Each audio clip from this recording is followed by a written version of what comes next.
Imagine a book that was kind of rattling around in your mind for 2 decades, and you finally do this book. It has to be an incredibly joyful moment. Roger Criner joins us, and his book is An Adventure in a Stone Age World. We had a lovely conversation off the air, and he and I talked about that, about what it was like and rewriting it and all the things that you go through. Roger, thanks for coming on. Thank you for having me. So tell everybody in your own words, what was that like, that you had this idea and it was just kind of in there churning around, and then you decided to do it? Was it pretty exciting once you put pen to paper, so to speak, and you produced this book? Oh, yeah.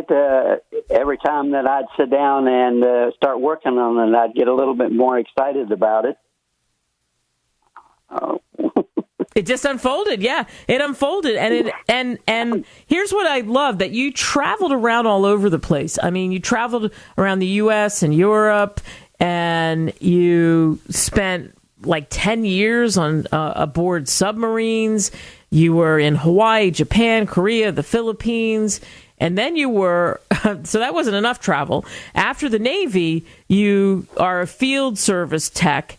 And that sent you traveling, and you spent tons of time in airports and airplanes. And I think that's probably why a lot of this stuff was coming to you. And you actually told me that this came through several dreams. Tell us about that. Well, like I had told you, that it all started out with a series of dreams that were very vivid to me about, actually me waking up in a future world, a world that was completely devoid of technology. And I would dream about how I would survive and the things that I would do to make a life in this strange new world. Yeah, so take us through the story. Give us a little, because you've hinted at it there. Tell us about An Adventure in a Stone Age World. Tell us about the story. Well, the story is actually written by the main character.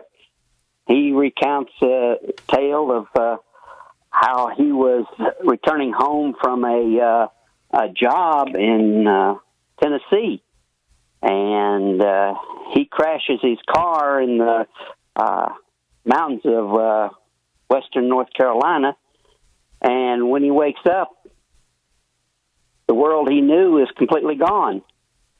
He, at first, he thinks that he's the only human left alive.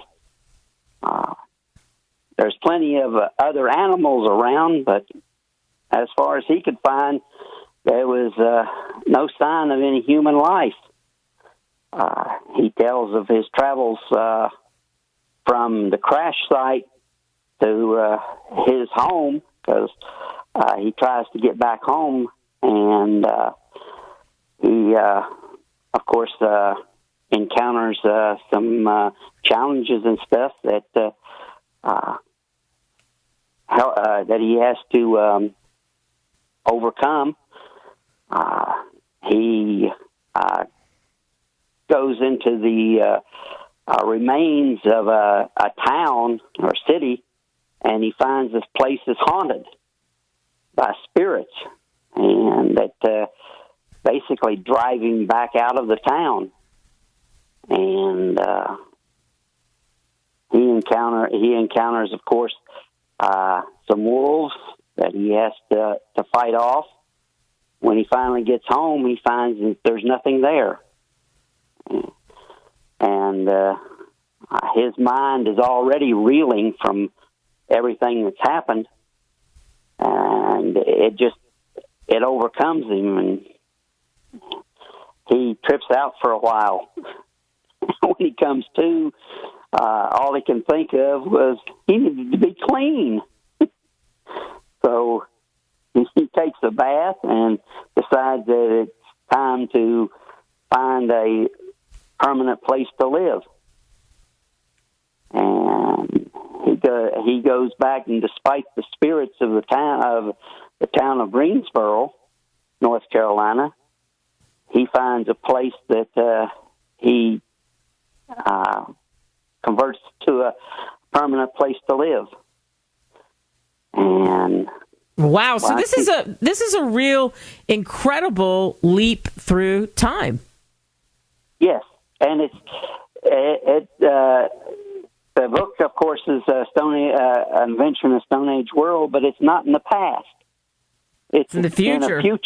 It's in the future after a cataclysmic event that pretty much wipes out most of humanity, and of course, all technology is gone. And when he does run across humans, they're living as the Stone Age men lived, and small family clans. I got to stop you there. No technology. I just want everyone to let that seep in for a second. Can you imagine no technology? How would you survive? And like you said, it's what, you're moving 800 or 900 years into the future. Yeah. Wow. It's long enough for most of the world to have recovered from the event. And but man hadn't, because of his fight for survival, just never advanced.